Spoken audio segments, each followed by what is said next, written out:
ನಮ್ಮ ಲೈಫಲ್ಲಿ ಏನಾನ ಆಗ್ತಾ ಇದೆ, ಏನಾದರೂ ಒಂದು ಸಿಚುವೇಶನ್ಸ್ ಆಗ್ತಾ ಇದೆ ಅಂದರೆ ಎಲ್ಲ ಆಗೋದು ಒಂದು ರೀಸನಿಂದನೇ.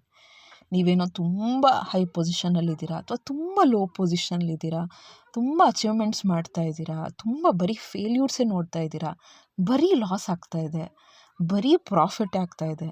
ಎಲ್ಲದಕ್ಕೂ ಒಂದು ರೀಸನ್ ಇರುತ್ತೆ. ತುಂಬ ಯೋಚನೆ ಮಾಡೋ ಅವಶ್ಯಕತೆ ಇಲ್ಲ. ನೆಕ್ಸ್ಟು ಯಾರನ್ನ ವ್ಯಕ್ತಿ ನಿಮ್ಮ ಲೈಫಲ್ಲಿ ಬರ್ತಾರೆ, ಯಾರನ್ನ ವ್ಯಕ್ತಿ ನಿಮ್ಮ ಲೈಫಿಂದ ಹೋಗ್ತಾರೆ. ಪ್ರತಿಯೊಂದೂ ಕೂಡ ಆ ವ್ಯಕ್ತಿ ಬರೋದು ಹೋಗೋದು ನಮ್ಮ ಲೈಫಲ್ಲಿ ಏನೋ ಒಂದು ಪಾಠ ಕಲಿಸೋಕ್ಕೇನೆ. ಆ ಪಾಠದಿಂದ ನಾವು ಲೈಫಲ್ಲಿ ನಮ್ಮ ಗುರಿಯತ್ತ ಹೋಗೋಕ್ಕೆ ಒಂದು ಗೈಡ್ ಥರ ಅದು. ಸೊ ನಾವೇನೋ ಅಂದ್ಕೊಂಡಿರ್ತೀವಿ ಲೈಫಲ್ಲಿ ಈ ಥರ ಆಗಬೇಕು ಅಂತ, ಏನು ಇವರೆಲ್ಲರೂ ಹೇಳ್ಕೊಡ್ತಾರೆ ಪಾಠ. ಆ ಪಾಠದಿಂದನೇ ನಾವು ಮುಂದೆ ಹೋಗೋದು. ಸೊ ಏನಾದರೂ ಮುಂದಿನ ಸತಿ ನಿಮಗೇನಾದರೂ ಕಷ್ಟ ಬರ್ತಿದೆ, ನೋವಾಗ್ತಿದೆ ಅಂದರೆ ನಿಮ್ಮನ್ನು ಸ್ಟ್ರಾಂಗ್ ಮಾಡೋಕ್ಕೆ ಅಥವಾ ನಿಮಗೇನೋ ಕಲ್ಸೋಕ್ಕೇ ಇದೆಲ್ಲ ನೆಗೆಟಿವ್ ಸಿಚುವೇಶನ್ಸ್ ಆಗ್ತಾ ಇದೆ ಅಂತ ನೆನ್ಪಿಟ್ಕೊಳ್ಳಿ.